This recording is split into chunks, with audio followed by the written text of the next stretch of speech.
자, 이제 코이노니아 제1강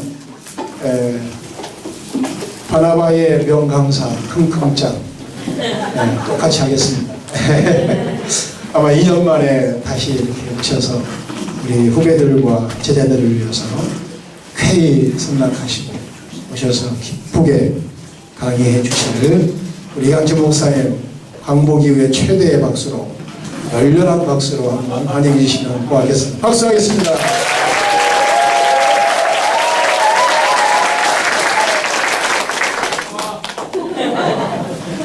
감사합니다. 근데 최대의 박수로 환영을 하자고 그랬는데 제가 이게 최대는 아닌 것 같아요. 제가 수원교에서 그 여름 정규 수련회 강사로 갔더니 그분들은 이제 강사님을 모시겠습니다 하고 해서 나갔더니 손뼉만 치는 게 아니라 발도 굴르더라고요. 이 최대가 아니거든요. 발도 한번 굴러봐. 자, 이강찬 목사를 모시겠습니다.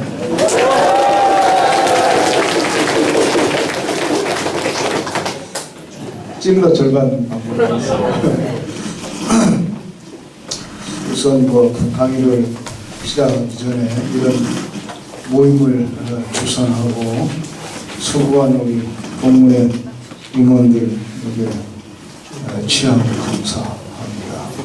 또 나는 정말 복받은 사람이구나 이런 생각을 하게 되면서 영광을 하나님께 돌립니다.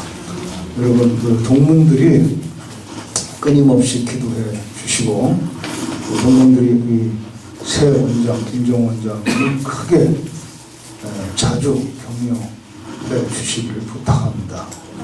감사합니다. 하나님께 영광의 박수를 드립시다.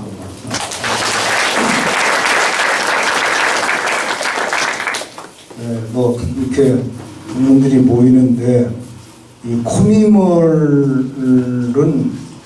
훈련에서 나누고 강의하고 한 게 좀 뒤에 됐단 말이에요. 20년 바나바훈련 역사 20년간에 코미멀을 강의하고 나누게 된 거는 몇 년 안 되거든요. 뒷부분. 그래서 그 전에 수료하신 분들은 이 코미멀을 못 들은 분들도 많다 해가지고 그분들을 위해서 이 코미멀로 이렇게 컨퍼런스를 한번 해야 되겠다 이렇게 한남주 목사님과 임원들이 생각하고 이렇게 준비를 한 것 같아요. 그런데 와 보니까 딱 한번 들으신 분들이 또 근데 근래 수료하신 분들만 주로 오시고 아직 따끈따끈한 그 기억이 남아 있어서 오신 것 같고 코미멀 안 들은 옛날 수료생들은 그냥 잊어버리고 가는 것 같아요. 그래서 이게 강의를 해야 되나 말아야 되나 이런 지금 갈등이 좀 생기는데요. 그냥 축구나 하고 놀다 갈까요? 어떻게 할까요? 예. 근데 다 그렇게 해도 될 것 같은데 여기 보니까 그래도 좀 코미멀 강의하기 전에 분들이 몇 분 오셨네요. 대표적으로 김동영 목사님 그때 안 들었죠. 김동영 목사님을 위해서라도 하긴 해야 될 것 같고 또 오늘 처음 오신 분이 아까 두 분 소개가 되대요. 그분들을 위해서라도 해야 될 것 같네요. 그래서 들으신 분들은 복습 하는 셈 치고 들었던 분들은 다 잊어먹었습니다. 네, 코미멀이 뭐냐? 코미멀이라는 코이노니아 교제 우리말로는 교제로 번역이 되죠. 코이노니아 그다음에 미는 미션 사명 또는 선교라고 말할 수 있겠는데 멀은 멀티플리케이션 증식 번성 이런 뜻이죠. 그래서 훈련원에서 한국 교회의 부흥을 위해서 늘 기도하는 중에 하나님께서 한국 교회를 비롯해서 모든 교회가 이 코미멀의 원리로 세워지면은 훨씬 건강하고 훨씬 부흥하고 훨씬 훨씬 성장할 수 있다.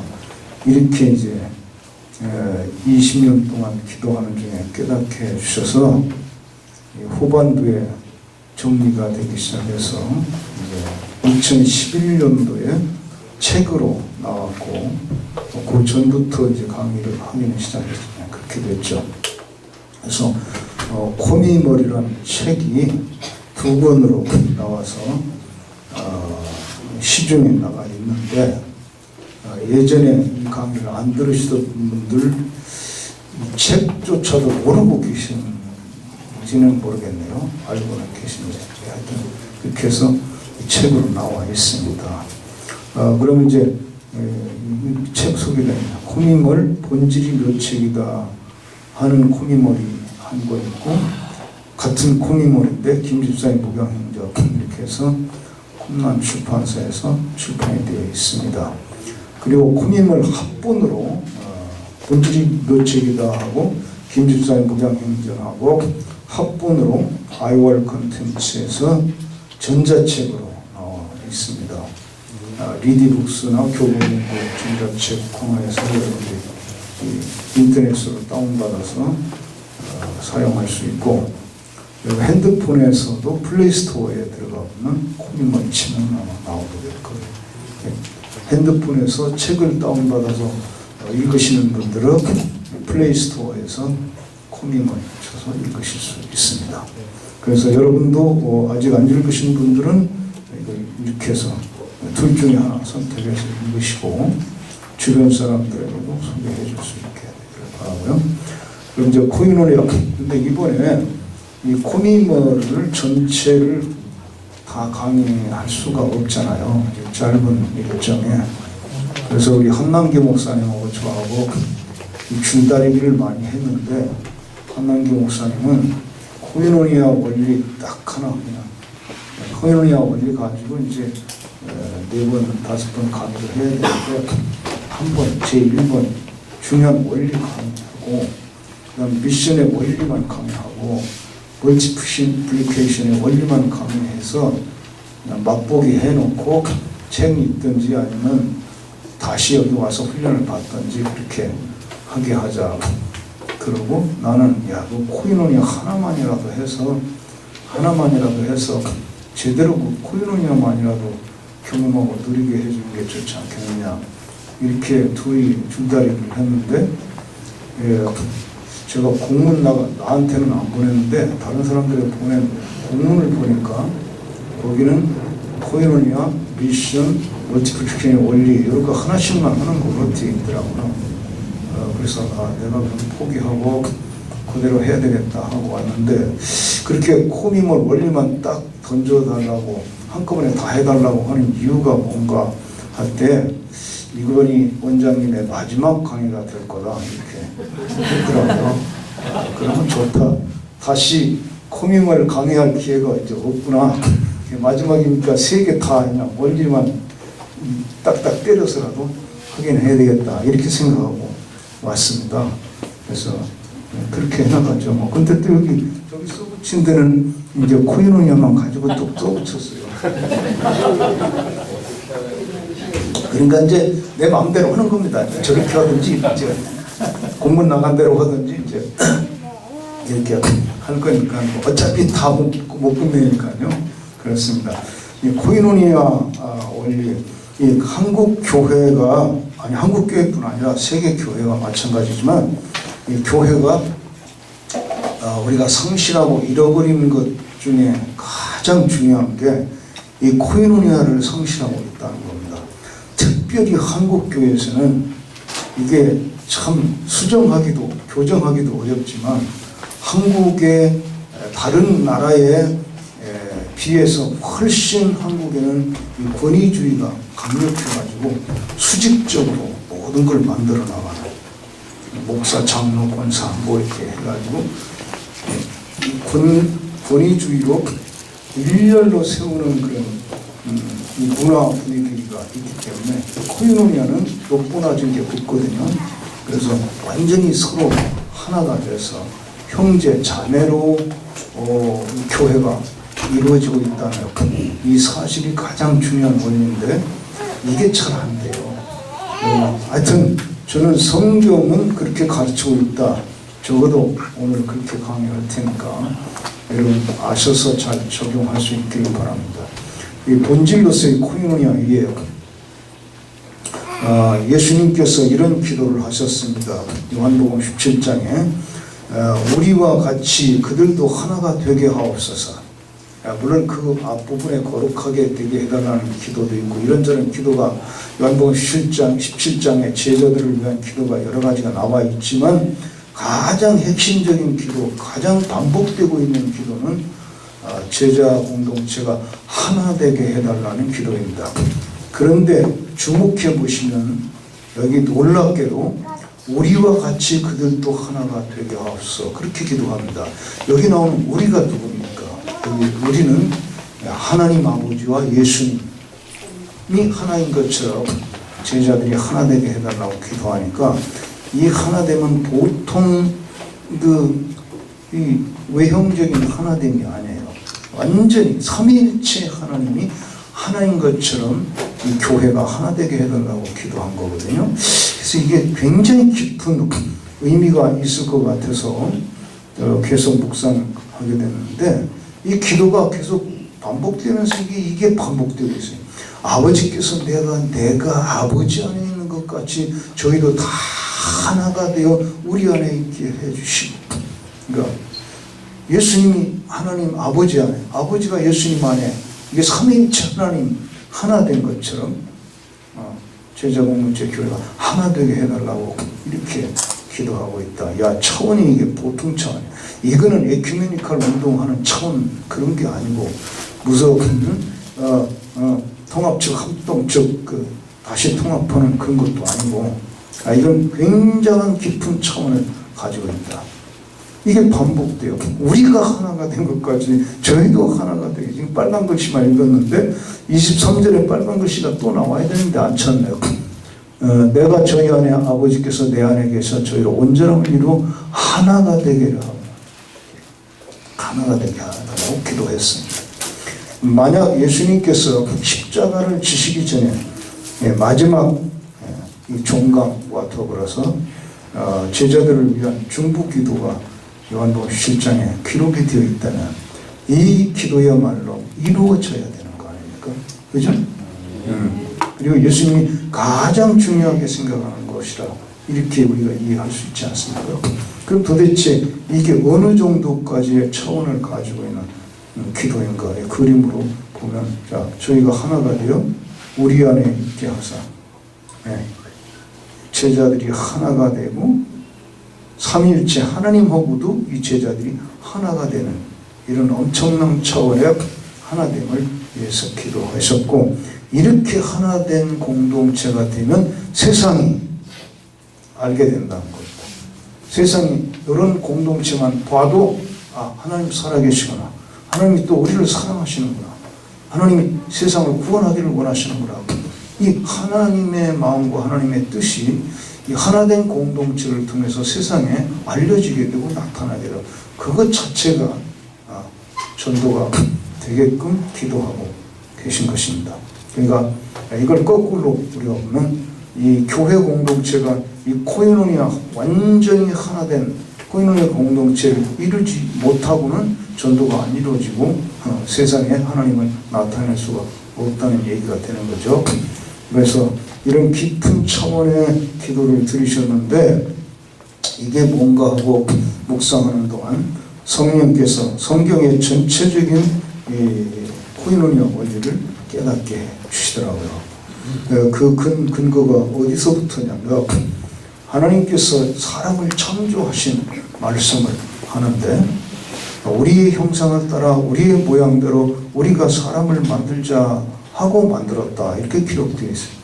그러면 여기서 우리는 지금까지는 사람은 하나님의 형상으로 만들어졌다 해서 하나님의 형상을 강조되었는데 하나님의 형상이 뭐냐 할 때 조직신학자들은 이걸 정치적 형상, 도덕적 형상, 영적 형상, 인격적 형상 이러고 설명은 하지만 그게 중요한 게 아니고 하나님이 영적인 존재인데 사람도 영성을 가지고 창조되었다는 게 핵심일 것 같고, 그리고 더 중요한 거는 여기서 우리가 누구냐이다. 우리가 우리의 모양을 따라 우리의 형상으로 사람을 만들자 했는데 우리가 누구냐 이거야.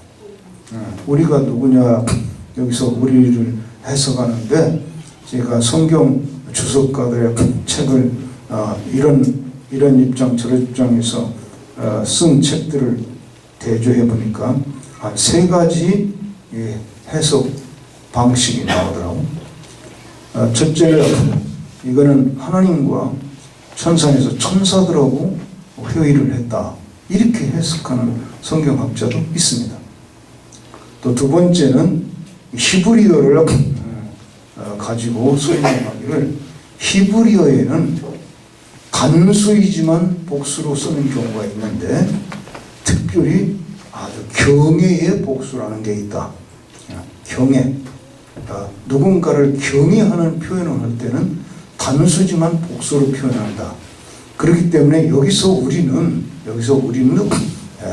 경애의 복수다, 이렇게 해석을 하는 사람들이 있고, 또 하나는 이거는 삼위일체를 계시하고 있는 것으로서 성부, 성자, 성령 하나님이 자기 안에서 셀프 커뮤니케이션을 이루고 있는 것이다, 이렇게 해석하는 3가지 해석 방식이 있습니다. 여러분도 다 그렇게 생각할 거라고 나는 믿어지는데, 저는 3번째 삼일체 하나님을 가리키는 것으로 믿고 있고, 대부분의 복음주의적인 목사님들은 그렇게 해석을 하고 있습니다. 왜냐하면 경외의 복수를 쓴다면 사람이 하나님을 부를 때 경외의 복수를 쓰는 거지, 하나님 자신이 우리가 우리의 모양대로 이렇게 말할 때 무슨 경외의 복수가 필요하고, 하나님이 자기가 자기 얘기하고 있는데, 그렇죠? 그래서 경외의 복수가 히브리어에 용례가 있다 할지라도 여기는 해당되지 않는다는 게 거고요. 그리고 천사들하고 사람을 만드는 것이요, 사람이 천사보다도 더 훨씬 고귀한 존재입니다. 근데 천사들하고 이거 상의해가지고 되겠습니까? 질투 일어나서 안 되죠. 이거는 삼위일체 하나님이 자기 안에서 셀프 커뮤니케이션을 하고 있는 것으로 해석하는 게 가장 이론적으로도 맞고, 또 성경 전체적인 계시로도 맞는다, 이렇게 봅니다. 자, 신학적인 토론 그만하고, 그래서 여기서 중요하게 우리가 발견하는 거, 하나님이 사람을 만들 때 하나님의 삼위일체 이미지로 만들었다는 거. 따라서 사람도 삼위일체적으로 존재하게 되어 있다. 근데 하나님은 절대자요 완전자이기 때문에 자기 안에 삼위일체를 이루고 있지만, 사람은 피조물이요 한계를 가지고 있는 존재로 창조되었기 때문에 내 안에, 사람 안에 삼위일체가 완성되어 있는 것은 아니고 관계 속에서 삼위일체를 이루게 되어 있다. 그 이제 그림으로 표현하면 성부, 성자, 성령, 하나님은 3분인데 하나 되어 있는 한 분이다.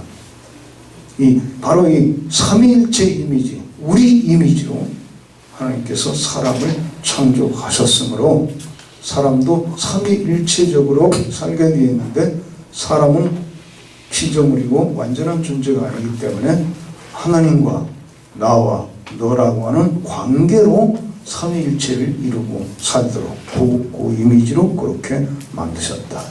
따라서 인간은 본질적으로 이렇게 삼위일체적으로 교제하고 하나 되어 살게 되어 있는 코이노니아 족 존재로 하나님이 처음부터 창조하셨다는 것입니다.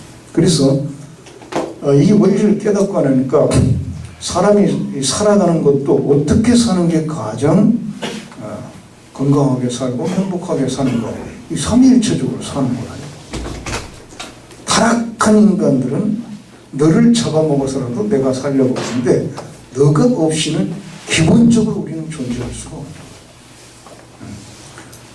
너라고 하는 관계와 코이노니아를 이루면서 살도록 창조되었기 때문에 너가 없이는 우리는 존재할 수가 없어요. 살 수가 없어요. 그래서 나와 너, 최초의 나와 너는 아담과 하와지요.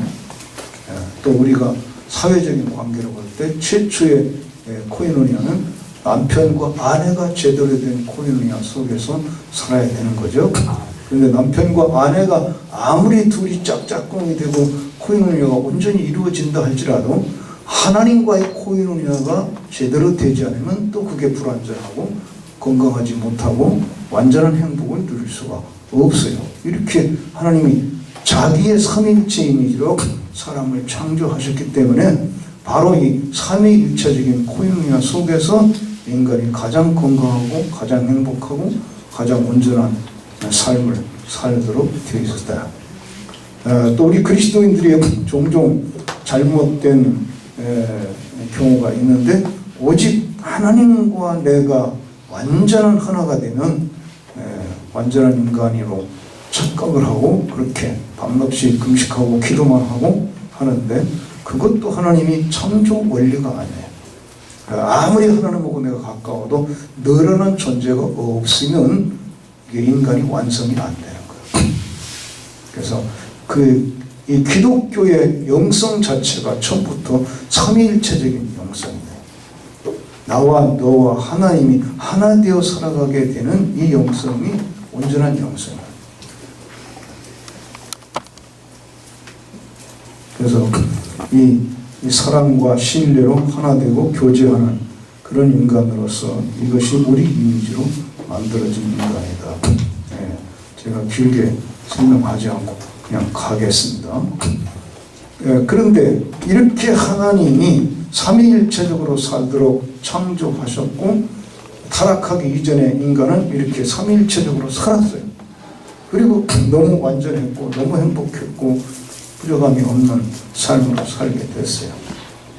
그런데 타락이 이제 인간의 근본적인 문제가 된 것이죠. 타락은 뭔가? 일반적으로 우리가 타락이 뭐냐 할 때 타락은 하나님께 불순종한 것이다 이렇게 얘기하는데 불순종 이전에 더 깊은 타락이 있어요. 불순종은 오히려 결과예요. 불순종 이전에 타락, 죄가 뭐냐면 불신, 하나님을 믿지 않은 것입니다. 선악을 알게 하는 나무의 실과는 먹지 말라. 네가 먹는 날에는 정령 죽으리라. 하나님은 선악과를 그렇게 말씀합니다. 먹는 날에는 정령 죽으리라.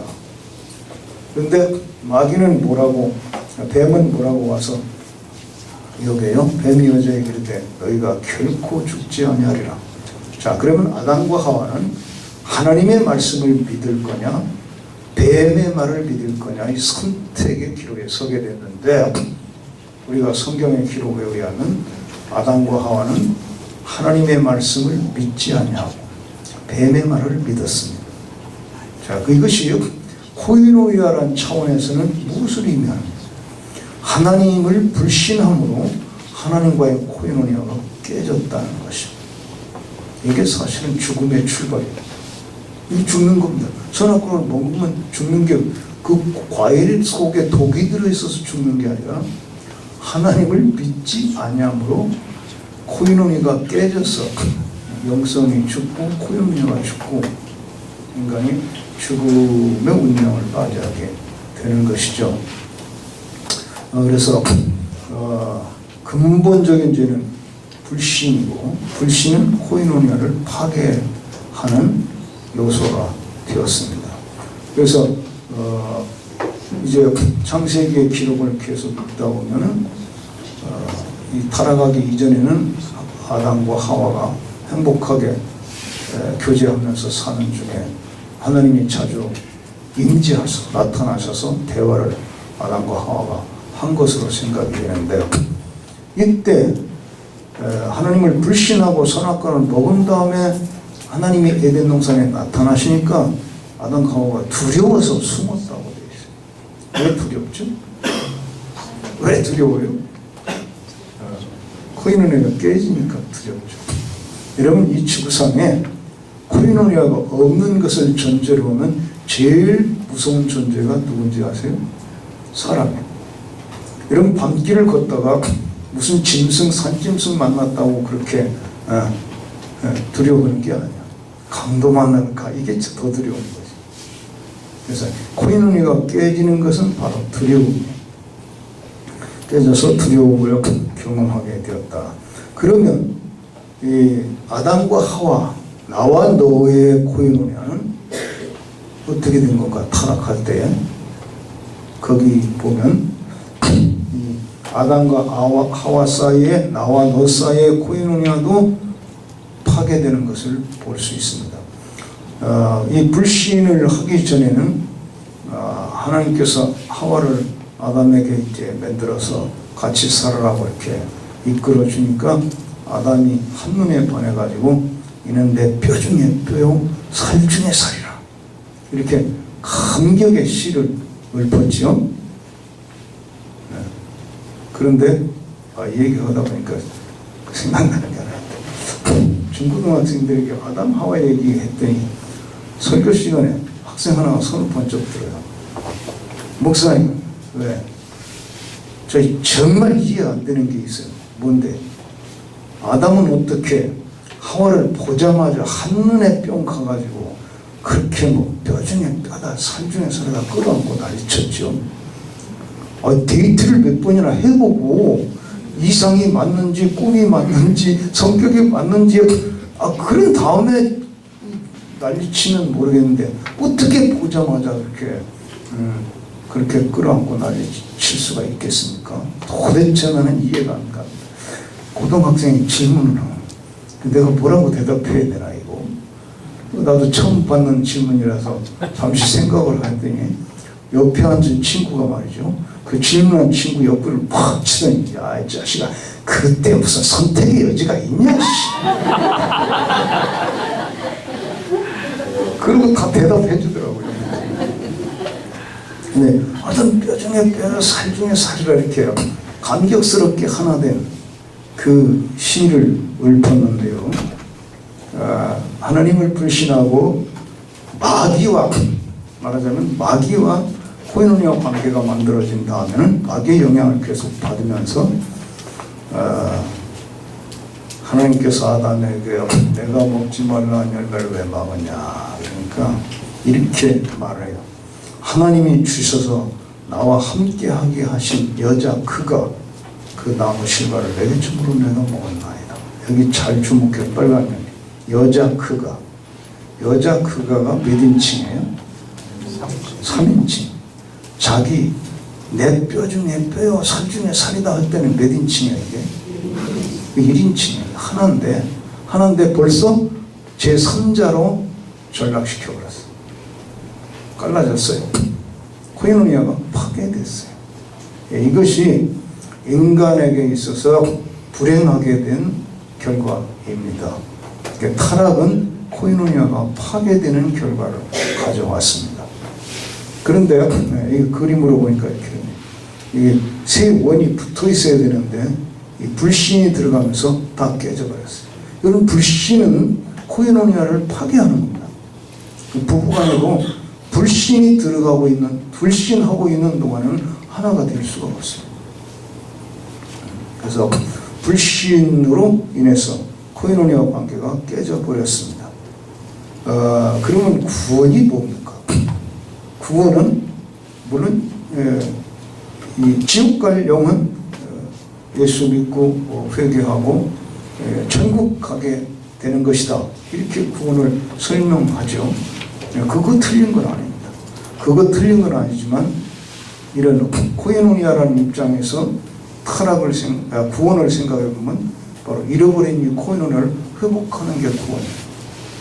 예수님의 십자가는 코이노니아를 회복하는 다리입니다. 그래서 여러 군데 성경이 있지만 대표적으로 에베소서에 뭐 애기 못 낳는 그 사모님들이 제일 좋아하는 성경이 에베소서라는데 하여튼 에베소서에 보면 그렇게 나와 있어요. 둘로 하나를 만드사 둥간에 막힌 담을 하시고 원수된 것 곧 의문에 속한 계명의 율법을 자기 육체로 표하셨으니 이는 이 둘로 자기의 안에서 한 세 사람을 지어 화평하게 하시고 또 십자가로 이 둘을 한 몸으로 하나님과 화목하게 하려 하심이라. 내려가서 둘이 한 성령 안에서 아버지께 나아가면 복게 하려 하심이라. 예수님의 십자가의 구속은 갈라져서 담이 막혀서 파괴되어 있던 코이노니아, 여기 직접적으로는 유대인과 이방인을 상정해놓고 하는 말이긴 하지만 결국 갈라져 있던 둘을 하나 되게 하는 것이다. 이게 예수님의 십자가의 은혜다. 그래서 예수님의 구원은 바로 이 파괴되었던 코이노를 회복함으로 하나 되게 하는 그 은혜였다. 그리고 둘이 하나 될 뿐만 아니라 둘이 하나 되어서 또 하나님하고 하나가 되는 성령 안에서 아버지께 나아감을 얻게 하는 것이다. 그래서 우리 예수님이 대속으로 죽으실 때에 이 십자가를 지고 가셨다는 거, 이게 모두 잘못 눌러가지고 다 넘어가면 어떻게 해?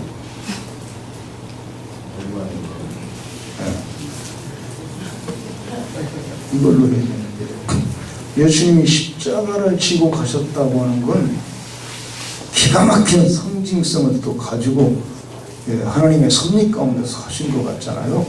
십자가,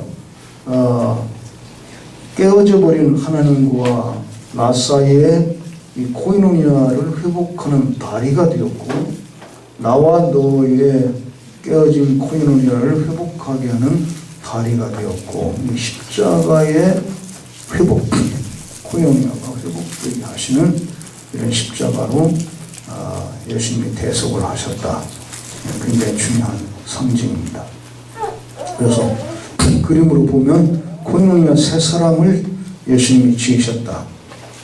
나와 너 둘이 하나 되고, 그리고 둘이 하나 된 걸로 끝나는 게 아니라 하나님과 화목한, 이거를 새 인간이라고 불렀는데, 사실은 타락한 기점으로 볼 때의 새 인간이지, 창조 기점으로 보면 새 인간이 아니라 옛 인간 회복한 거야. 처음 창조한 인간을 회복하는 게 예수님의 십자가였습니다. 그래서 하나님은 코이노니아로 살도록 인간을 창조하셨고, 마귀는 이 코이노니아를 파괴하였고 지금도 파괴하고 있고, 예수님은 이 코이노니아를 회복하시고 지금도 회복해 나가시고 계십니다. 이렇게 보면 성경의 전체적인 원리가 이 코이노니아 원리로 또 이해될 수 있는 것을 보게 됩니다. 그렇죠? 그럼 이제 제가 이 코미몰 하면서 코이노니아가 중요하다고 말할 때, 코이노니아는 어떤 정도의 코이노니아는 바로 이런 거죠. 둘이 하나 되는 친교가 코이노니아입니다. 그러나 아직 이것을 온전하다고 말할 수 없습니다. 왜? 온전한 코이노니아는 둘이 하는 게 아니라 셋이 하는 것이에요. 그래서 또 반대로 하나님과 하나됨이 코이노니아입니다. 그러나 이것도 온전한 것은 아닙니다. 서로 한쪽만 떼어서는 온전치 않다. 그래서 셋이 다 만나야 이것이 온전한 코이노니아. 둘이 하나 되어 하나님과 하나됨이 온전한 코이노니아입니다. 그리고 이것이 예수님께서 세우시는 이 교회의 원리가 된다 하는 것이죠. 제가 태국에 가서 이 코미몰 세미나를 3일 동안 태국 목사님들에게 한 적이 있는데, 이걸 강의하고 통성기도를 시켜봤는데, 태국 목사들 통성기도 잘 못하거든요. 그래서 그 통성기도를 시켜봤더니 한 분이 통곡을 막 하면서 이렇게 울고 회개를 하는 거예요. 그리고는 나중에 고백을 하는데, 자기는 하나님께 충성하는 거에 대해서는 정말 목숨 걸고 충성하고자 했고 그렇게 살아왔는데 이 성도들하고 교제하고 코노니아 이거는 생각도 못했고 그래서 늘 성도들에게 가르치기만 하고 가르치는데 왜 안 되냐고 쪼고 이렇게 복귀를 해왔는데 이 근본부터가 자기가 잘못됐다는 걸 깨닫고 그렇게 회개를 했다고 그러더니 그분이 그 다음 해에는 자기네 그 교회에 있는 지역 목회자들을 모아놓고 나를 직접 태국 목사가 나를 초청을 해서 올 3월 달에 2월이네 올 2월 달에 가가지고 콘먼션을 또 했거든요.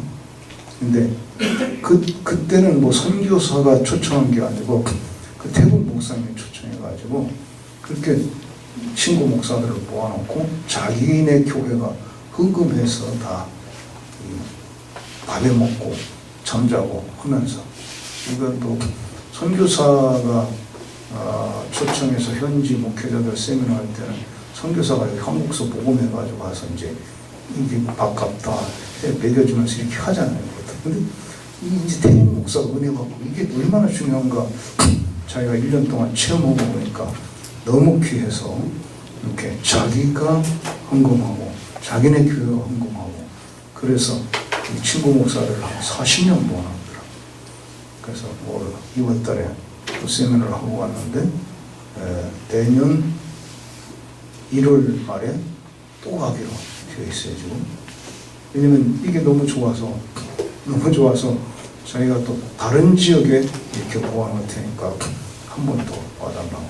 그래서 나 이거 해마다 올 그런 체력이 안 된다. 해마다 올 체력도 되는지는 모르겠는데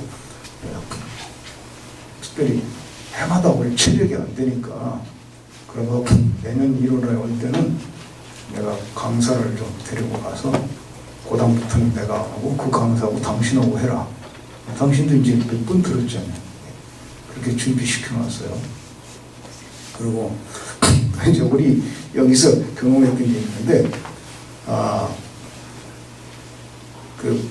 뭐 이렇게 얘기하면 그 사람 괜찮아. 볼리비아 선교사 한 분이 한 가정에 우리 훈련원 여기 군에 저쪽 집에서 1년 동안 안식년 살면서 훈련도 받고 또 봉사하고 그랬었어요. 근데 그 사모님이 얼마나 기도를 많이 하는데 정말 기도를 많이 하는데 거기에 비해서 선교사님이 기도를 적게 해요. 그리고 맨날 싸워요. 남편 기도 안 한다고 고발했었고. 근데 가만히 보니까 왜 그렇게 됐는가 보니까 이 사모님이 기도를 너무 많이 해버리니까 목사가 기도를 안 해버리더라고요. 이거 안 되겠구나. 그래서 내가 작전을 하기를 사모님은 세속화시키고 목사님도 거룩하게 만들어야 되겠다. 그래서 균형이 맞게 해줘야 되겠다. 이렇게 생각을 하게 됐어요. 사모님은 어느 정도 기도를 하냐면요. 새벽에 기도하러 나오면요. 기도 속에 딱 빠져버리면 시간 가는 줄 몰라. 그렇게 기도하는 것도 은사지. 빠져서 기도에 빠지면 시간 가는 줄 모르다 보니까 애들 학교 갈 시간도 잊어버리고 기도만 하는 거야. 그러니까 이제 선교사 목사는 뿔이 나가지고 지 기도만 하면 전부냐. 애들 학교 갈 시간에 밥도 안 해주고 이러고 막 화가 나가지고 막 또 그러면서 자기는 오기로 기도 안 해. 이런 현상이 있거든요. 그래서 내가 어떻게 이제 그 사모님을 세습화시키기로 했냐면 저는 카메라로 사진 찍는 걸 좋아해서 목요일날 훈련 끝나면 금요일은 훈련 있는 주간이든 없는 주간이면 금요일은 다 우리 스태프들이 야외로 나가는 날이다. 그래가지고 한 사람도 예외 없이 사모님까지 다 그때 6명이니까 6명이 그 레조 있잖아요. 레조 그 조그만 차.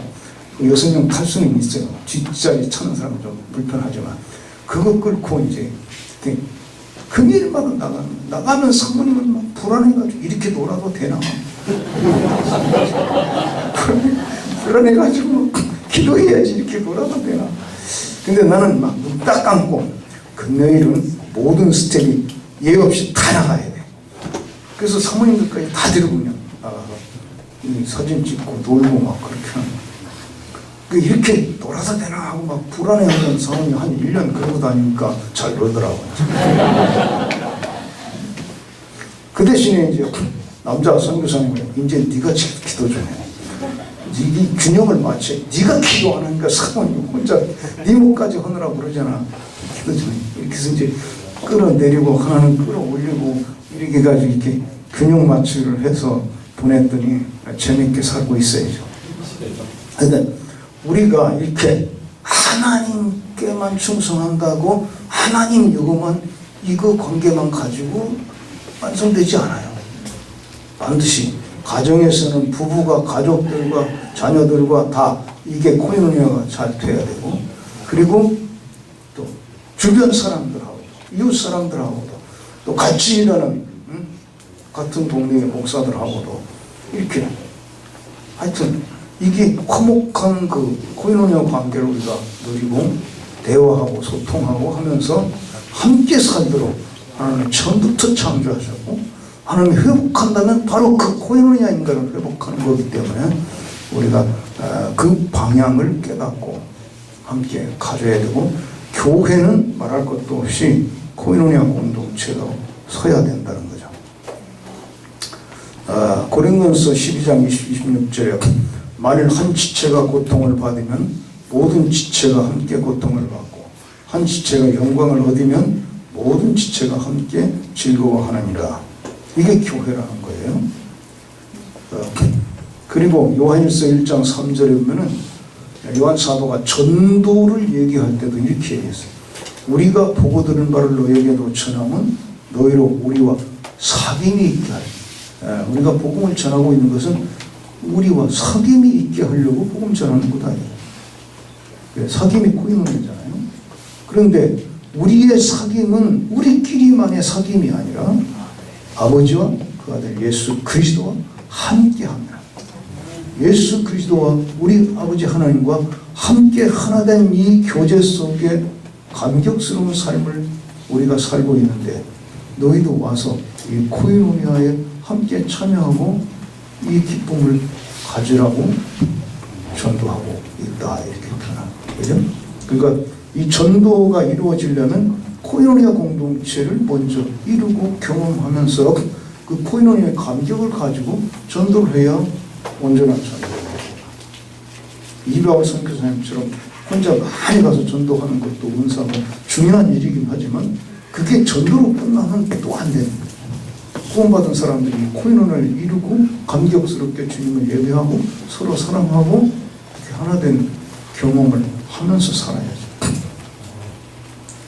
그래서 하고 또 이 마태복음 16장과 18장 이게 보면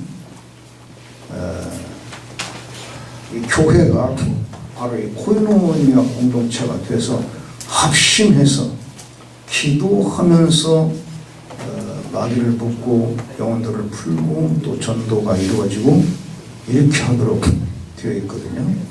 그래서 제가 길게 안 하려고 지금 막 잘라가면서 하는 거예요. 여러분, 월요일이면 목사님이 제일 피곤한 날이가 되는데, 제가 이거 제대로 강의를 하면서 가면 6시 넘어가거든요. 그래서 이전에 끝내려고 좀 급한 기차를 탔으니까 어차피 이번에 완성이 안 되는 거 같고 그냥 맛보기만 하는 거 같으니까 그렇게 갈래요. 네. 그래서 이 교회 공동체가 코인노니아 공동체가 본질적인 바탕이라는 거예요. 근데 선교사님들도 여기 자주 오시는데 선교사님들이 가서 뭐 하는 거예요?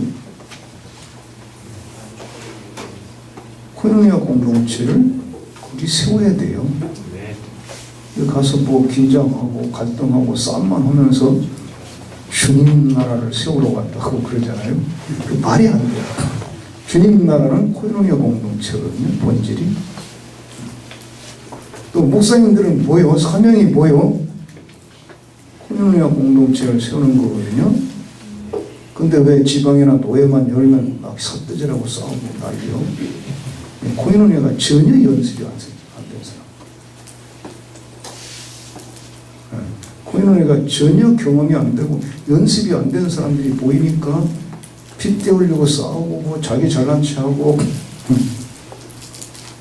이게 한국교회 지금 위기가 뭐예요?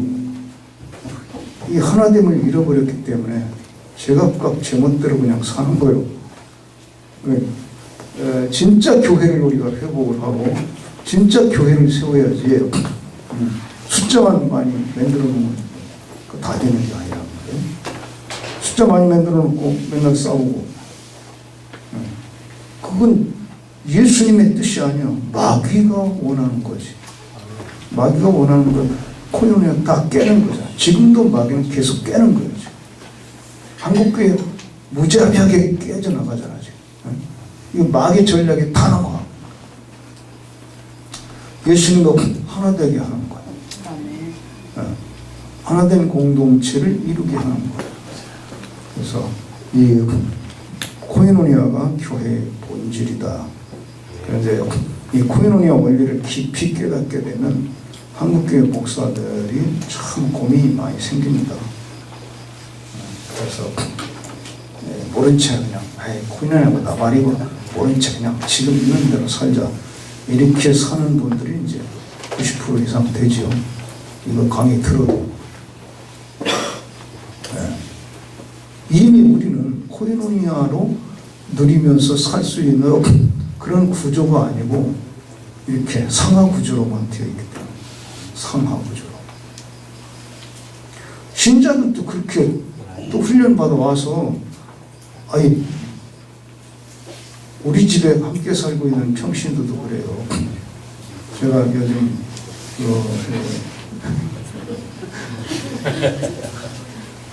내가 어디 좀 아파서 안수기도 해달라고 내가 어떻게 안수하느냐. 목사나 안수하지 평신도가 어떻게 안수하느냐. 안 된다. 그냥 나 안수밖에 그렇게 힘들어. 나는 솔직히 안수하는 은사는 없어도 안수 받는 은사가 내게 있는데 이 은사가 활용이 안 되는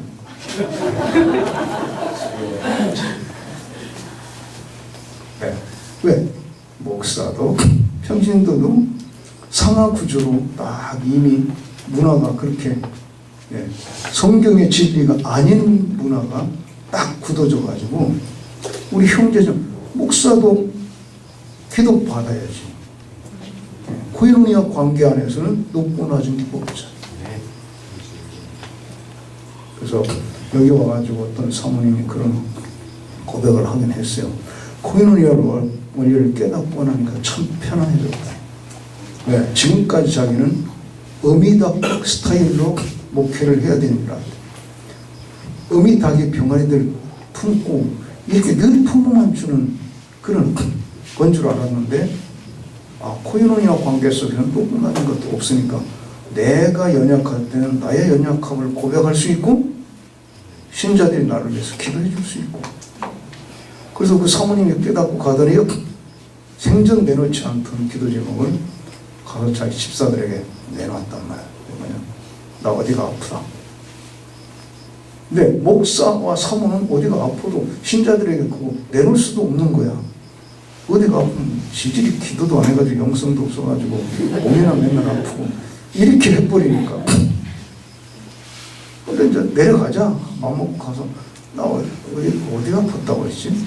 최은수 사모님 얘기인데 어디가 아픈데 아프다고 내놨더니 사모님 그렇게 편찮으셨어요. 놀리는 거야. 그래서 그런데 오늘날 여러분의 안수를 좀 받아야겠어. 집사님들에게 내 몸에 다 손을 얹고 공동으로 안수를 좀 해주십니다. 집사님 우리가 어떻게 안수해요? 어떻게 안수해요?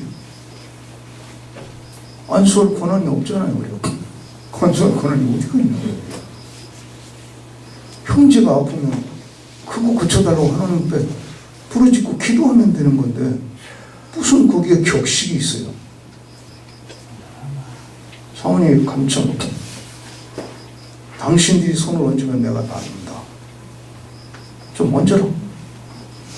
이 집사님들이 손을 얹었는데 이제 공동으로 다 몸에 얹었죠. 얹고 기도하기 시작하는데 울고 불고 나요.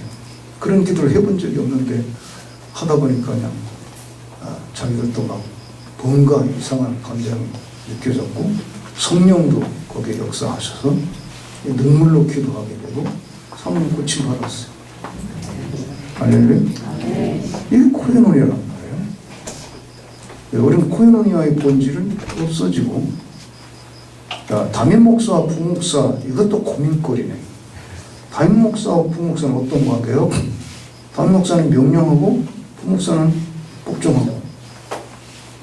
담임 목사 어디서 가려면 가서 차 문 열어드려야 되고, 이런 거 열심히 해야 부목사 성공하더라고. 뭐 그런 때도 있을 수 있지. 가끔은 뭐 어른이니까 어차피 연세도 많고 직급도 상급이니까 그렇게 할 수도 있는데, 문제는 담임 목사가 내려갈 수 있어야 된다 이거. 이 코에노니아가 본질을 깨달으면 이 쓸데없는 거에 그냥 사로잡혀서 우리가 교회다운 교회의 모습을 잊어버리고 언제 이 군사문화, 유교 문화가 교회를 다 지배하고 그냥 놔두고, 그러니 같이 같은 교회에서 사역하고 있는 원목과 부목과 전도사들도 서로 몰라. 누가 마음 아파하는지도 모르고, 무슨 그 가정에 어떤 어려움이 있는지도 모르고, 사무적으로 일 시키고 일 시키는 대로 하고. 그러니 목회자 사이, 원목과 부목과 같이 일하는 교역자 사이에서도 코에노니아가 경험이 안 되는데 그걸 어떻게 신자들에게 가르쳐 주겠어? 안 되는 거죠. 그래서 이 코에노니아 원리가 우리 삶에 직결되어 있고 교회의 삶과 사역에 직결되어 있어요. 굉장히 중요한데 우리가 지금 그걸 이루기는 오히려 현실적으로 너무 코에노니아에서 멀리 떠나가가지고 어렵기는 해요. 어렵기는 하지만 이걸 회복해야, 한국교회가 이제 다시 부흥하려면 이거 회복해야. 지금 우리 바나바가 캠바운 운동이 일어났는데, 아까 유정민 목사 소개를 받는 것 같았죠. 캠퍼스에서 이 대학생들에게 이 코에노니아 미션 멀티플리케이션의 원리를 가지고 전도하고 훈련하고 하는데 이게 굉장히 지금 강력하게 일어나는 것 같거든요. 저는 이거 상상도 못했고 제가 내놓은 아이디어도 아니에요. 그래서 나는 이 캠바운 운동에 지금 끼어들고 싶다가도 내가 그냥 멈추고 이건 하나님이 나와 상관없이 일으킨 운동이니까 하나님이 그들에게 완전히 자유로운 영감 속에서 번성하도록 그냥 지켜보고 축복해주고, 이거 외에는 내가 할 일이, 오히려 끼어들었다가는 내 한계를 또 좁혀질 수도 있겠다 싶어가지고 지금 별로 안 끼드는 거니까 그런 줄 알고 관심 없다고 그러지 마. 이분들이 경험하는 게 뭐냐면 이 대학 캠퍼스에 지금 크리스찬 대학생들이 나는 그리스도인이다 이걸 나타내고 싶어 하지 않는 시대라는 거죠. 왜? 하도 교회가 욕을 얻어먹으니까 나 그리스도인이다 그러면 처음부터 아주 이제 개독교 출신이구나 이렇게 레떼르가 붙을까 봐서 그리스도인이라는 표현을 안 하는 시대죠. 이게 한국교회 지금 위기는 위기요. 그래서 대학 내 캠퍼스 안에 크리스찬 그 동아리 서클 활동 뭐 하여튼 CCC 뭐 예수전도단 IBF 뭐 하여튼 이 훌륭한 그 단체들이 많잖아요. 그런데 리크루트이 안 돼요. 새 멤버, 새 신입생 불러들이는 게 굉장히 어렵게 꼬셔대야 몇 명이지 얻어가지고 현상유지 막 번성하던 시대는 이제 없고 현상유지하기도 어려운 이런 시대인데, 그런 틀 가운데서 캠바운 운동이 어떻게 지금 살아나고 있는가 하고 제가 참 감격스럽게 보는 게 이 젊은이들이 고인원을 경험하니까 죽고 못 사는 거예요. 고인원을 경험하니까 너무 감격스러워. 너무 감격스러우니까 학교 중단하고 지금 훈련 받으라고. 학교 그 잠시 휴학하고 1년씩 훈련 받으러 오잖아요. 이 감격이 막 일어나요. 이 교회가 코인원이야, 아니 교회가 아니라 인간이 본질적으로 코인원으로 살도록 창조되어 있기 때문에 코인원이야 속에 들어갈 때 제일 행복한 거예요. 근데 이거 잊어버려 놓고 이 교회가 자꾸 메말라가고 맨날 서열 싸움이나 하고 어떤 교회에서는 장로 그 주보에 내는데 장로 이 순서를 짜는데 한 사람 김 장로 썼다가 제일 앞에 썼다가 그 다음에 박 장로 다음에 썼다가 이렇게 하고 있다는데 왜냐면 둘 다 내가 선임이다. 왜냐면 같은 날 장로 장립을 받았거든. 근데 한 사람은 내가 그 중에 나이가 많으니까 내가 선임이지 그렇게 주장하고 한 사람 내가 표를 더 많이 받고 합격했잖아. 그래서 주보 한 주걸로 한 번 씻고 그 사람 교대로 이렇게 앞에다 이게 진짜 왜 쓸데없는 짓들을 하고 있냐. 왜 그러냐. 코인원이가 없는 교회니까 이 서열 싸움이 나 있는 거지. 다른 게 있어요. 본질을 놓치면 비본질에 이끌리기 시작하면 진짜 아무것도 아닌 거 가지고 싸우는 거예요. 본질을 회복해야 되겠는데 그렇게 된다 말이에요. 자세한 설교 끝내고 한번 정리하겠습니다. 다 같이 한번 읽으시죠. 하나님은 인간을 창조하셨다. 일체적으로 사랑하고 인간의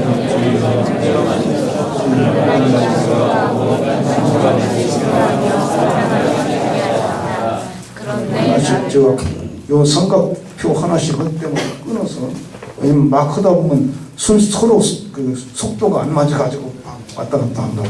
두 번째 그런데 세 번째 네 번째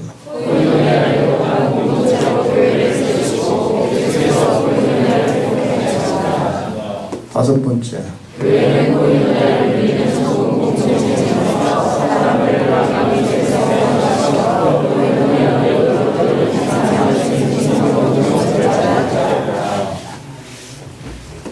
여기서 저희 코이노니아 원리를 이해하게 되면 이걸 경험적으로 우리가 살아야 될 거 아니야. 살아야 돼. 저는 그 바나바 훈련을 이렇게 하면서는 하나님께서 제게 늘 마음을 그렇게 주셨어요. 제가 신학대학에 교수로 있을 때는 이론적으로만 쫙 앞뒤가 맞으면 신학을 그렇게 하고 그렇게 가르쳤어요. 그런데 이제 이 바나바 훈련을 하게 될 때부터는 항상 생각해요. 이게 진리라면 이게 사라지는 거냐? 어떻게 사는 거야? 어떻게 경험해야 되냐? 진리라면 경험될 수 있는 진리여야 되겠다. 그죠? 이게 진리라면 교회가 이걸 경험하면서 진짜 감격스러운 그런 교회로 일어나야 되지 않겠나 이런 생각을 했어요. 그래서 적용을 늘 생각하는데 적용할 때 제일 먼저 여러분 가정에 적용하시기를 바랍니다. 가정에 적용을 해서 가정 코인의 날을 정해놓고 여러분 경험할 수 있기를 바랍니다. 그래서 여기서 경험하면 이걸 교회에 그대로 또 적용하면 되거든요. 자, 첫째, 가족이 다 한 자리에 모여서 예배하는 날을 정하고 정기적으로 모여라. 가정 예배의 날. 근데 어떤 가정은요, 특히 목사님들의 가정은 매일 가정 예배 드리는 가정이 있더라고. 그거 굉장한 거죠. 그거 아무나 따라서 할 수 없어요. 나는 매일 가정 예배를 드려본 적이 없어요. 그래서 저녁에 이렇게 좀 신청하게 되긴 했지만 매일 가정 예배 드리는 거 굉장히 좋은 것이지만 모든 목사들의 가정과 모든 신자들의 가정이 그것 따라 할 수 없어요. 그래서 하나님께서 우리의 삶의 그 패턴을 일주일씩 만들어 놓으셨더라고. 이렇게. 그죠? 일주일 동안 창조하시고 일주일 이렇게 돌아가면서 휴일도 있고 그 안식일도 있고 휴일도 있고 이렇게 되잖아요. 그래서 일주일 단위로 살아가도록 하나님이 만들어 놓으셨기 때문에 이 가정 예배도 우리가 참으로 진실하게 예배를 드린다면 일주일에 한 번씩 드리면 됩니다. 그러면 그 가정에 하나님을 모시는 행위가 훈련이 되는 거예요. 가정 예배. 그래서 가정 예배의 날을 정하라는 거죠. 온 가족이 함께 예배 드릴 수 있는 그 날과 시간을 정하는 거예요. 요즘은 우리 한국에서는 이 중고등학생만 해도 이 초등학생까지도 뭐 학원에 보내느라고 그냥 평일날에는 도대체가 애들 같이 모이는 시간도 없더라고. 이건 병든 거야, 병든 살. 나는 주장하노니 애들을 좀 놀려라. 애들이 무슨 공부 걸렸냐? 좀 놀게, 뛰어놀게 해요. 무슨 놈은 공부만 그렇게 시켜가. 그러니까 다 병신이 되는 거야, 솔직히 말해서. 공부만 하다 보면 육체 병신이 되지. 운동도 시켜야지. 뛰어놀면 자동 운동이 되는 거야. 하여튼, 그래서 너무 애들을 공부, 학교, 학원 막 이러다 보니까 부모와 자녀들이 함께 모일 만한 시간도 거의 없더라고요. 그런데 반드시 일주일에 한 번은 온 가족이 함께 모여서 하나님을 예배하고 가족들끼리 코인을 나누는 그런 시간을 반드시 가져야 됩니다. 난 이 얘기할 때마다 속이 상해. 왜? 나는 애들하고 같이 지낼 때 이거 몰라가지고 다 그냥 제멋대로 커가지고 다 헤어져 있는데 이제 깨달아서 이게 적응해봤자 마누라하고 둘이 늙은이끼리 앉아가지고 이게 뭐 무슨 재미도 없어. 그런데 여기서 제가 있는 동안에 이 젊은 목사님들에게 이거를 가르쳐주고 이렇게 적용하라고 힌트를 줬더니 이거 진짜 적용해가지고 가정이 행복하고 아이들이 교육이 잘 돼요. 아이들 신앙교육이 저절로 되는 거예요. 그렇게 해서 나는 가르치면서도 속이 좀 상한데 그래도 여러분이 축복이 된다면 기꺼이. 그래서 모이면 뭘 하냐? 가장이 대표로 기도하고 가정 예배를 인도한다. 가장 아버지가 대표로 지금부터 하나님 예배하겠사오니 예배 받으시고 우리 가운데 오셔서 우리를 가르치시고 새롭게 하시고 이렇게 기도한단 말이에요. 기도하고 그런데 나중에는 가족이 돌아가면서 가정 예배를 인도하면 더 좋습니다. 이게 첫 번째만큼은 가장이 책임적으로 딱 시범으로 하고 그러면 순서 정해. 다음은 어머니가, 다음은 뭐 딸이, 다음은 아들이 뭐 이렇게 순서 정해서 돌아가면서 가정 예배 인도하면 돼요. 초등학생 이상만 되면 다 할 수 있어요. 그 다음에 가정 예배를 어떻게 드리냐?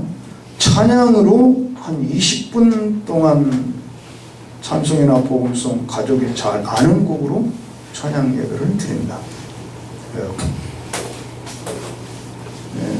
가족이 자녀들이 어린 경우는 그 어린 아이들도 부를 수 있는 찬송으로 준비를 해서 찬송으로 예배를 해요. 요 가정 코이노니아 모임하는 예배에서는 찬송으로만 예배 드립니다. 찬송 예배입니까? 예배 준비입니까? 찬송은 예배입니다. 찬송은 예배 준비가 아니라 찬송 자체가 예배입니다. 여러분 찬송은 영원한 예배입니다. 설교는 이 지구상에서만 필요한 거고 찬송은 이 지구상에서 천국에 가서까지 영원한 예배입니다. 그러니까 오히려 찬송이 예배입니다. 인간이 타락하고 나서 회복하는 과정, 교육이 필요하고 말씀을 가르치는 게 필요해서 설교가 있는 것이지 설교 없어도 예배입니다.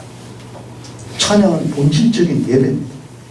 그렇기 때문에 가정에서까지 예배드리면서 아버지가 설교로 아이들을 가르치려고 해서는 오히려 안 돼요.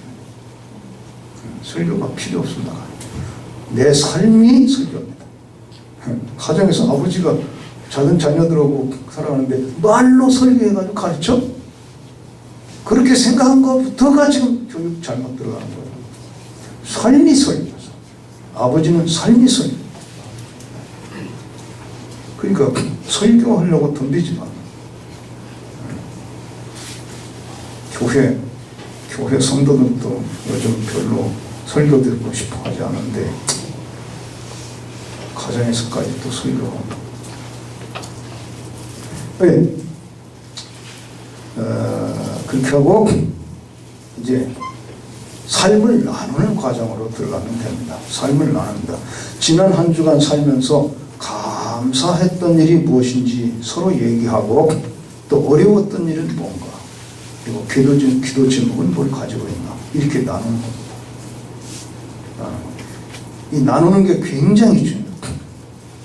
여러분이 지금 우리 한국교회 가정이라는 현실은요, 이런 가정 코이노니아를 안 하면 부모들이 그 자녀들이 어떻게 살고 있는지 전혀 모릅니다. 학교에서 무슨 일이 이루어지고 있는지 모릅니다. 여기서도 우리가 경험했는데 우리 바나바위원회 좀 쉬면서 재정비하면서 후연원도 돕겠다가 오셨던 여자 전사님이 아들 중학생 된 아들을 데리고 와서 1년인가 2년 사셨어요. 아들이 전학했잖아요. 전학했는데 1년이 더 거의 다 지나갈 때 아들이 하루는 다리를 쩔렁거리면서 들어오는 거예요. 그동안에는 표가 안 났는데 다리를 쩔렁거리니까 이 뭐가 이상하다 이렇게. 그리고 캐보니까 아들이 얻어맞아 집단 폭행을 받아가지고 다리가 다쳐서 쩔렁거리고 들어온 거예요. 이거 막 난리치고 가서 학교 뒤집어 놨지. 교장 선생님한테 가서 닦아 세우고 말이야. 이게 학교 교육이 제대로 되는 거냐고 난리쳤지만은 알고 보니까 얘가 1년 내내 맞고 다녔어. 그날만 맞은 게 아니야. 전화 와서부터 처음부터 맞은 거야. 1년 동안 맞고 사는 거야. 근데 왜 모르냐? 대화가 없어요. 아들이 학교 가서 맞았다는 얘기를 집에 와서 할 수 있는 가정 분위기가 되는 것만 해도 축복이야. 근데 그게 안 돼. 사춘기 아이들은요, 학교에서 맞은 것도 억울한데 집에 와서 또 한 번 맞아야 되잖아. 나 이렇게 해서 얻어 터져가지고 뭐 어쨌다. 병신 같은 새끼. 왜 맞고 다니고 그래. 이게 한 번 더 맞아야 되잖아. 근데 절대 안 내면 모르는 거예요. 이게 우리 가정 현실이에요. 이 코인노니아가 지금 없다는 얘기. 안 된다. 그런데 이제 이 코인노니아 모임을 하게 되면 처음에는 어떨지 몰라도 이게 자꾸 훈련이 되면 부모로부터 아주 솔직한 얘기를 자꾸 하는 분위기가 되면 아이들이 다 그 시간에 내놓습니다. 이건 알고 그러면 맞고 왔으면 병신 같은 거 맞고 왔 이렇게 하는 건 코인노니아가 아니죠.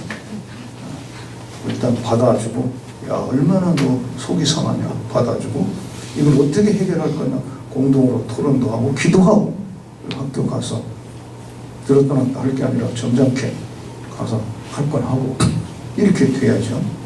예. 그래서 이 코이노니아 모임을 가정에서 갖는 것은 아이들을 살리는 겁니다. 지금. 정말 중요합니다. 한국의 이 청소년 현실은 정말 알고 나면 여러분 얼마나 이게 위기의식을 느끼게 됩니다.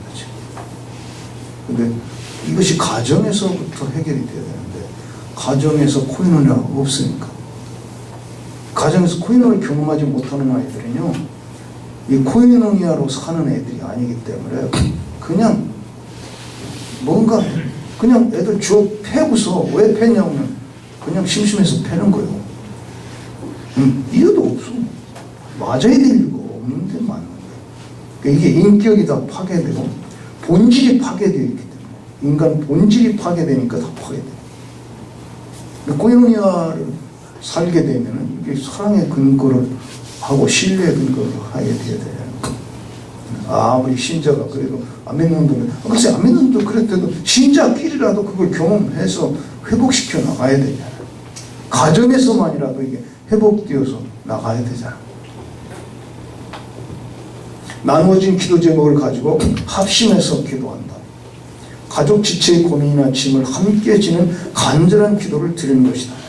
필요하면 대상자를 온 가지 끌어안고 사랑으로 눈물 뿌리면서 기도하는 이런 가정에서는 아이들이 다 치유가 나오고 회복이 되고 용기를 얻어가지고 나가서 승리하는 그런 새 힘을 얻게 됩니다. 그래서 이 가정에서 나누면 아이들이 기도 제목 내놓을 거 아니야. 내놓으면 그거 가지고 같이 기도하는, 같이 기도하다 이건 형식적으로 하는 게 아니고 정말 응답 받으려고 하는 거예요. 그러다 보면 같이 기도하고 같이 응답 받는 체험을 하게 돼요. 그러면 신앙 교육 따로 안 해도 돼요. 왜? 이미 하나님 체험을 가정에서 하니까. 근데 아빠가 설교하는 거 가지고는 체험이 아니잖아. 공동으로 기도하고 공동으로 응답받는 체험이 일어나는 거예요. 그러면 애들은 이렇게 기도하고 응답받으면서 사는 거구나. 자연의 신앙교가 이루어져요. 이것만 가지고도 여러분 수업료 한 달에 100만 원씩 나한테 내야 돼요. 아멘. 근데 내는 사람 하나도 없어. 그리고는 이건 이제 교회에 또 적용해서 우리 교회에 구역이라든지 목장이라든지 소그룹이 있으니까 이 소그룹이 진짜 서로 사랑하고 하나님께 기도하고 응답받는 이 체험을 통해서 코이노니아를 체험하도록 있거든요. 코이노니아가 둘이 하나 되고 하나님과 하나 되는 십자가의 코이노니아에. 근데 제가 실험적으로 해보니까 둘이 하나 되는 건 서로 믿고 사랑으로 격려하고 하는 건데 하나님은 어떻게 하나 되냐? 우리 하나 된 가족이 또는 하나 된 구역이 하나님은 어떻게 하나 되는 체험을 하느냐? 이건 같이 기도하는 것밖에 없어요. 같이 기도해서 응답을 받아요. 응답을 받는다는 건 하나님이 내려오셨다는 거야. 우리 기도 응답하러 오셨다는 거야. 그죠? 그 하나님 체험이 일어나. 그러면 하나 되어서 한 사람의 문제를 같이 짊어지고 기도하다가 이걸 이제 우리가 중보기도에서는 사랑의 중보기도라고 하죠. 다 이제 여기 수료하신 분들은 사랑의 중보기도는 다 들었잖아요. 사랑의 중보기도인데 사랑의 중보기도를 함으로 그 공동체가 공동으로 기도하고 공동으로 응답받는, 공동으로 기도하고 공동으로 응답받는 건 굉장한 의미가 있어요. 내가 혼자 떼써서 하나님께 금식하고 부르셔서 응답받으면 나 혼자 응답받는 거예요. 근데 10명이 같이 기도해서 또 10명이 다 응답받은 거예요. 거기서 하나 되는 경험이 일어나는 거예요. 감격, 같이 감격. 그래서 코이노니아가 거기서 경험이 된다. 이 정도면 이제 여러분 대충 이제 그게 어떻게 흘러가는구나. 이 정도 감을 잡으셨을 것이고, 잘 안 되면 코밈을 읽으시고, 이 캔버 온 친구들은 코밈을 몇 번 읽는다고 정독을 10번? 10번씩 한대요. 그러니까 이 원리를 다 알고 캠퍼스에 쥐들이 다 적어놓은 캔버 온 컨퍼런스 오면 이 어른들 강사는 하나도 없더라고. 나 한 번도 해본 적을, 나 부르지도 않고 해본 적 없고, 다 유정민 목사 오고, 그리고 유정민 목사 아래 전도사 아니면 대학생 강사야. 자기들이 다 코밈을 10번씩 읽었고 체험을 했단 말이야. 체험. 그 모임에서, 자기들 모임에서 체험이 다 이루어진단 말이야. 그러니까 강사가 이강천이 하는 것보다 훨씬 나은 거야. 여호수아 왔을 때는 모세 시대보다 확실히 훨씬 나아야 되는 거야. 그리고 그렇게 되어 있어. 할렐루야? 응. 이건 이제 비유를 해서 그렇지, 또 이거 교류하지 말라고. 교류하지 말라고. 또 이단 소리 들으니까. 비유로 그렇게 한 거지. 근데, 이강천이가 강의할 때는 이런 위주로 강의를 하잖아. 근데 그 다음 사람들은 다 경험하고 강의하는 거. 나는 경험하기 전에 그냥 성경 연구하고 깨닫고 부르짖고 기도하다가 하나님 깨닫게 해주셔서 그렇구나 하고 가르치면서 실험을 하는 거예요. 그래 여러분 바나바 훈련원에서 와서 좌우지간 뭔지는 모르는데 행복했잖아요. 응? 네. 거기에 코이노니아가 조금씩 경험이 된 거예요. 이 바나바 훈련원은 이론적으로 강의로 끝났다면 지금처럼 그런 큰 영향력을 발휘할 수가 없어요. 근데 소그룹을 또 하면서 코너를 같이 경험하잖아. 소그룹에서 기도해서 병 나선 사람도 수없이 많잖아. 응? 육체의 병만 낫는 게 아니라 마음의 병도 다, 마음의 병은 코이노니아 속에 들어가면 그냥 치유돼버려요. 그냥 치유. 그러니까 그래서 이 코이노니아를 우리 교회가 어떻게 회복할 거냐, 이것만 회복하면 다시 일어날 수 있다. 지금 한국 교회는 자꾸 짜부라들고 자꾸 줄어들고 있단 말이에요. 왜? 교회 와봤자 감격이 없는 거야. 신자들이 감격이 없는데 무슨 전도를 해요. 목사가 전도하라고 소리 아무리 빽빽 질러보라고, 신앙생활에서 감격이 없는 사람은 전도 안 해요. 감격이 있는 사람은 전도하라고 소리 안 질러도 해요. 그래야 안 그래요? 근데 다시 신자들을 이 감격 속으로 이끌어줘야 되는데, 다시 감격 속으로 이끌어주면 잃어버린 코인을 지금 찾으면 되는 거예요. 찾으면 돼요. 알겠네요? 지금 코이노니아, 이게 나는 해외 나가서도 이거 소개를 했는데요. 해외에서도 감격적인 보고들이 많이 나와. 이번에 8월달에 루마니아 갔는데요. 그건 선교사 연합수련회였거든요. 200명 모여서 했는데, 선교사 연합수련회를 하다 보니까 이제 강사가 3명이 팀을 이뤄서 갔고, 그 팀은 강사 팀 중에 나는 가난하니까 그냥 메시지만 들고 가고, 2사람은 이제 2만 유로씩 2만 유로씩 이렇게 해서 헌금해가지고 4만 유로 가지고 이제 집회를 하게 되는데, 그것만 동원되는 게 아니더라고. 거기 가니까 선교사 자녀들이 있어요. 자녀들이 있으니까 중고등학생들이 있으니까 청소년 또 집회가 한 군데서도 이루어져요. 같이 같은 호텔 안에서 여러 장소에. 근데 청소년을 담당하고 섬기는 사람들은 미국에서 와.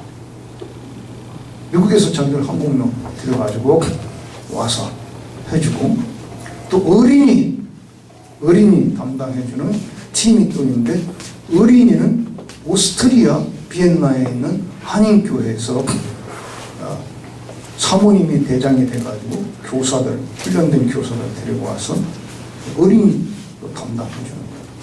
이렇게 하는데, 어린이들이 이제 따로 집회를 하다가 마지막 날 저녁에 우리 저녁 집회 들어가기 전에 어린이들이 발표회를 했어요. 어른들 앞에 와서 발표를 하는데요, 찬송도 하고 성경 암송도 하고, 그리고 어린이들 대표들이 이렇게 나오는 애들이 중보기도를 하는 거예요. 나라를 위한 중보기도 하는데, 아이 하나가 대표로 선창하면 나머지 아이들이 복창하면서 중보기도를 하고, 그 중보기도 기도문을 거기 딱 띄웠어요. 그래서 내가 깜짝 놀란 거예요. 저거 뭐야? 저거 내가 만든 건데? 내가 만든 기도문이 거기 나와 있는 거예요. 나 그 오스트리아 비엔나 그 교회하고는 아무 교제가 없었어요. 깜짝 놀래가지고, 저게 어떻게 돼서 여기서 지금 올라가나? 초등학생들이 그걸 가지고 기도를 하는 거예요. 그래서 끝난 다음에 사모님이 대장이니까 사모님한테 물어봐서, 이거 어디서, 이 기도문 어디서 나온 거예요? 그 목사님이 만든 거 아니에요? 그래. 근데 어디서 났냐고 그러니까, 코미몰 책에 있던데요? 그거 알고 보니까 그 담임 목사가 내가 그 루마니아 선교사 대회 주강사로 확정되고 나서 이제 그 준비하는 사람들에게 다 이메일이 간 모양인데, 여기서도 이제 어린이 봉사를 해야 되니까 다 거기 이제 처음부터 공개를 같이 정보를 공유하면서 이제 준비하게 한단 말이야. 근데 그 오스트리아 비엔나 그 한인교회 목사님이 장황영 목사님인데, 이 양반이 이광천이가 주광스러운다고? 이광천이가 누구야? 도대체 한 번도 들어본 적이 없는 이름이야. 원래 이광천이 유명하지 않잖아.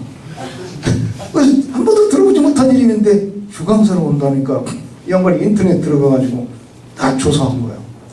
조사해봤더니 이제 이 나에 대한 정보가 어느 정도 나오고 설교도 나오고 그래서 들어보고 책이 소개돼 있고, 그 책을 한국에 바로 주문한 거야. 그 작년에 그런 거죠.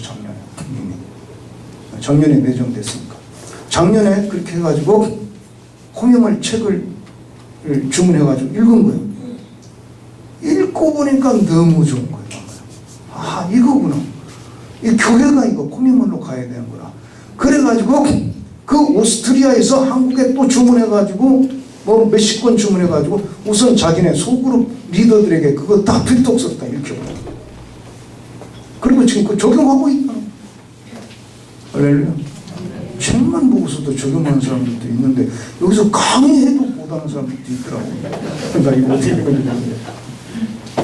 토론토에 가면 캐나다에 가면 토론토에서 남쪽으로 2시간인가 3시간 내려가면 런던이라는 도시가 있습니다. 런던, 영국 런던이 아니고 카나다 런던이 있습니다. 런던에 있는 목사님이요, 내가 토론토에서 이 세미나 할 때 와가지고 듣고 갔어요. 듣고 갔는데 그 후 2년 후에 가서 그분을 만났더니 내가 지쳐가지고 막 머리가 아프고 막 어떻게 이렇게 막 되어 있는데 그 런던 목사님이 간증을 막 하는 목사님, 그 코이노니아, 특히 미 몸을까지는 아직 못 갔고요. 코이노니아 이 원리를 교회에 적용했더니 신자들이 미치고 환장해요. 얼마나 기뻐하는지 그 에너지가 막 솟아나는 거예요. 에너지가. 신자들이 진짜 이 신앙의 참맛이 이런 거였구나. 이렇게 기쁘고 즐거운 거구나. 이래가지고 막 불타듯이 일어나는 거예요. 신앙이. 일어나니까 이제 그 에너지를 이제 미션으로 갈 때가 이제 된 것 같은데, 우리는 2년 동안 지금 이 코미노니아가 얼마나 감격스러운 것인지 이걸 통해서, 소그룹을 통해서 이걸 경험하니까 아이고 부흥할 필요도 없어요. 그냥 다 성령 체험 해버린다. 신자들 코미노니아 나누다가 기도하다가 응답받고 성령 체험 다 하고 해버리더라 이거야. 할렐루야. 네. 확실히 외국에 뛰쳐나간 목사들이 더 능력이 있는 건가? 네, 이 정도 하고 마칩시다. 여러분, 이제 내일 오전에 미션 원리하겠습니다. 원래 공문 나간 대로 할 테니까. 저녁에도 있어요, 원장님. 네? 저녁에도 있어요. 네. 저녁도 있다고, 저녁도. 저녁에 또 있죠. 저녁에는 미션이 원리, 내일 아침에 멀티에 원리 이렇게 해나갈 테니까 말만 보이라고. 그리고 마지막 가니까 3개 다 해달라고 하니까 저 마지막으로 하겠습니다. 그렇다고 하늘나라 금방 갈 건 아닌 것 같은데. 기도하고 마치겠습니다. 하나님 감사합니다. 우리가 이렇게 모여서 하나님께서 성경에 가르쳐준 바 인간이 무엇인가, 교회가 무엇인가, 이것을 생각할 때 우리가 잃어버린 것을 다시 찾아야 되겠다는 마음과 지혜를 얻게 하심을 감사합니다. 주께서 우리 목사님과 사모님과 전사님, 선교사님들에게 지혜의 영을 부어서 이거를 진짜 삶에, 가정에, 또 교회에 적용해서 감격스러운 신앙생활을 다 일으킬 수 있도록 도와주옵소서. 예수님의 이름으로 기도합니다. 수고하셨습니다.